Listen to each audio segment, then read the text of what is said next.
Dans cette capsule, nous allons résoudre un exercice Python faisant partie de la série dont le thème principal est le module Tkinter.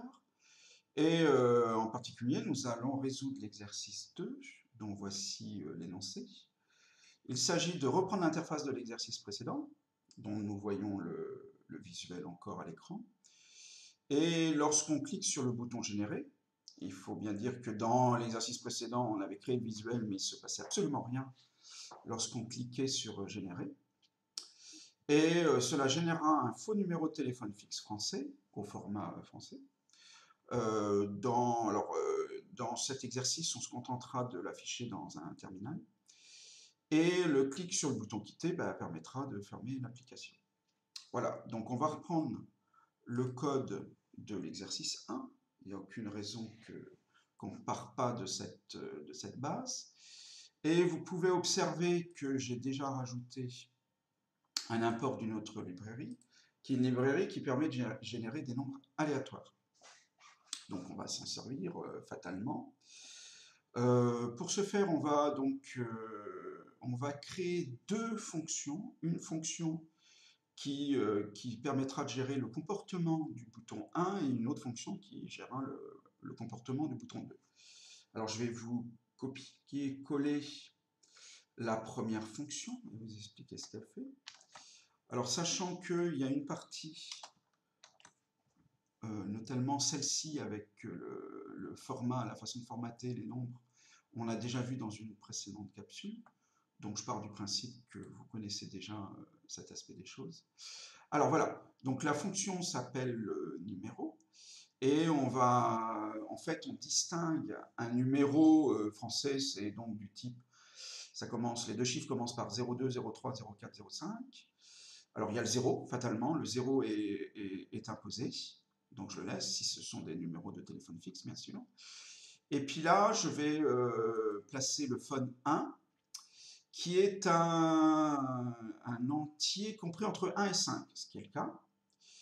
Et puis, pour le reste, les 8 chiffres, on part du principe qu'il n'y a pas de numéro réservé, ce dont je ne suis pas sûr du tout. Mais bon, on va générer donc un numéro compris entre le nombre composé par 8, 1 et le nombre composé par le nombre composé de 8, 9. Pardon. Voilà. Et puis là, donc le print permet d'afficher dans le terminal le nombre qui va être généré. Alors on va vérifier si ça marche, bien entendu. Une fois qu'on aura finalisé notre programme, donc là, il faut que je crée la deuxième fonction. Attention à l'indentation. Je l'appelle live, pourquoi pas. Et là, elle ne fait pas grand-chose, elle quitte le programme. Donc j'utilise la fonction exit. Il me reste à indiquer au bouton ce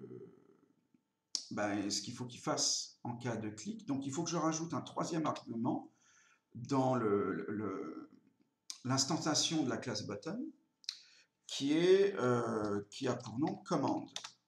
Donc je fais commande égale et je mets le nom de la fonction qui est appelée. Et la fonction qui est appelée, c'est numéro, sans parenthèse, sans guillemets, etc. Je fais de même avec le bouton 2. Hop, hop, hop. C'est la fonction live. Et il y a quelque chose qu'il ne faut pas que j'oublie cette fois-ci, que j'avais volontairement omis dans la précédente capsule, c'est de dire au programme Python qu'il faut qu'il surveille tous les événements ayant lieu sur la fenêtre. Alors les événements, là, par exemple, c'est de cliquer sur un bouton, de cliquer quelque part sur la fenêtre, de taper sur le clavier, etc. Donc toutes les actions des utilisateurs peuvent se surveiller. Pour ce faire, donc, je vais utiliser une méthode de la classe Tkinter. Donc ma fenêtre Tkinter s'appelle root, qui est mainLoop.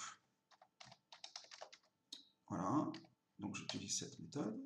Et là, ça permet de surveiller s'il y a un clic ou pas. Et s'il y a un clic, j'utilise la fonction numéro.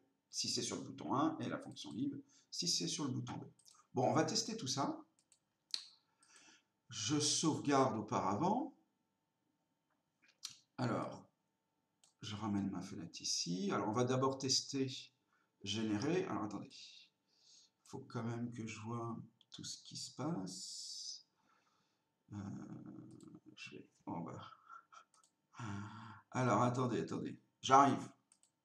Toc, je vais réduire un peu ça. On voit quand même ce qui se passe. Et je vais mettre ça ici. Voilà, ça devrait aller. Bon, je génère. Et vous voyez, ça a généré effectivement un numéro au format français. Et si je clique sur quitter, ça me demande si je suis sûr de quitter. Je quitte et voilà, j'ai quitté le programme. Et ben voilà, ça achève cette correction de l'exercice 2. À très bientôt, j'espère. Musique.